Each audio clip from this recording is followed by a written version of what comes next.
इस चैनल में आप सभी का स्वागत है। निर्जला एकादशी के बारे में आज हम सभी इस कार्यक्रम में बात करेंगे। प्रिय सज्जनों, निर्जला एकादशी का जो पुण्य फल होता है यह वर्ष भर की सारी एकादशियों के समान होता है। वर्ष भर में जितनी भी एकादशी आती है उन सभी में ज़्यादा महत्वपूर्ण और ज़्यादा फल देने वाला यह निर्जला एकादशी का व्रत है। आइए जानते हैं साल 2025 की यह निर्जला एकादशी कब है और एकादशी तिथि कब से कब तक रहेगी, द्वादशी तिथि कब से कब तक रहेगी, एकादशी कब करना है, व्रत कब रखें और व्रत कब खोलना है, पारणा कब करना है, हरिवासर का समय कब से कब तक रहेगा, व्रत खोलने का शुभ मुहूर्त क्या होगा, पूजा विधि और महत्व के बारे में यह सारी जानकारियां हम अब आज की इस वीडियो में प्राप्त करेंगे। प्रिय सज्जनों, एकादशी तिथि जो है यह इस बार संशय बना हुआ है। कोई 6 जून 2025 को मना रहे हैं तो कोई एकादशी का व्रत 7 जून को मना रहे हैं, यानी कि दोनों दिन इस बार 6 जून शुक्रवार को और 7 जून शनिवार को दोनों दिन एकादशी का व्रत मनाया जा रहा है।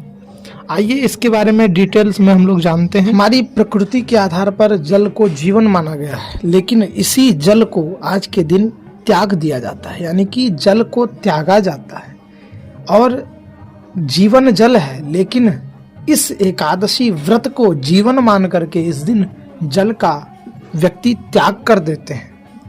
प्रिय सज्जनों, आप सभी यह अवश्य ध्यान रखें कि यह जो निर्जला एकादशी है यह बड़ी कठिन तपस्या है। यह तपस्या अगर कोई पार कर जाता है तो उसके लिए स्वर्ग का द्वार खुल जाता है। यह व्रत जो है यह आत्मा शरीर को हराती है और उस पर विजय प्राप्त करती है। मन इंद्रियों को परास्त करके भगवान के चरणों में जाता है। जो भक्त यह निर्जला एकादशी का व्रत कर लेता है उसके लिए भगवान का निज धाम उनके लिए खुल जाता है। निर्जला एकादशी इस बार 2 दिन है, इसलिए संशय बना हुआ है कि कब करना है एकादशी का व्रत। देखिए, ज्येष्ठ मास के शुक्ल पक्ष की एकादशी जो होती है इसे ही निर्जला एकादशी कहा जाता है और भीमसेनी एकादशी भी लोग कहते हैं। आइए जानते हैं इससे जुड़ी महत्वपूर्ण बातें। इस दिन निर्जल उपवास रखने वाले भक्तों को अपने स्वास्थ्य और शारीरिक क्षमता के अनुसार ही व्रत को वह रखें। अगर आप गर्मी पड़ेगी बहुत ज्यादा तो घनघोर गर्मी में अगर आप व्रत रख सकते हैं बिना जल के तो आप अवश्य रखें। ना अगर रख सकें तो आप इस दिन एकादशी का व्रत करें, जल को न त्यागें। दूध, फल, जल इत्यादि का आप सेवन करें। इस प्रकार से भी व्रत का फल आपको मिल जाएगा, व्रत इस प्रकार से भी आपका हो जाएगा। लेकिन जिन्हें निर्जल बिना जल के ही एकादशी का व्रत करना है उनके लिए यह बड़ी तपस्या है। वह भगवान के चरणों में अपनी सब कुछ अर्पण कर करके और इसके बाद आप यह एकादशी का निर्जल व्रत कर सकते। अपनी सामर्थ्यानुसार ही आपको व्रत करना है। अगर आप निर्जल व्रत रह सकते हैं तो रहें, अथवा न रह पाए तो आप इस दिन दूध, फल, जल इत्यादि का सेवन कर सकते हैं। इस बार एकादशी प्रारंभ हो रही है 6 जून को शुक्रवार के दिन सुबह 2:15 में और समाप्त होगी 7 जून को शनिवार के दिन सुबह 4:48 में। शुक्रवार को पूरे दिन एकादशी तिथि रहेगी। 5 जून को दशमी तिथि होगी। दशमी का जो कार्य आपको करना है एकादशी के एक दिन पूर्व, जो आप स्नान आदि करते हैं, दैनिक पूजन और घर की साफ सफाई, स्वच्छता इत्यादि करते हैं, बाल नाखून वगैरह करते हैं, वह सब कुछ आपको दशमी तिथि को 5 जून को ही करना है। 6 जून को स्मार्त एकादशी जो कि गृहस्थी जन के लिए यह एकादशी होगी। 7 जून को वैष्णवी एकादशी, वैष्णव जन के लिए यह एकादशी होगी।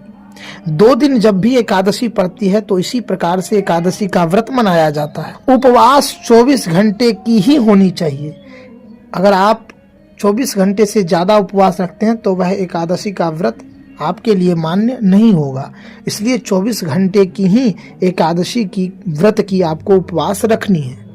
द्वादशी तिथि प्रारंभ होगी 7 जून को शनिवार के दिन सुबह 4:49 से 8 जून को रविवार के दिन सुबह 7:16। हरिवासर का समय समाप्त होने के बाद ही व्रत का पारणा करना चाहिए, व्रत खोलना चाहिए।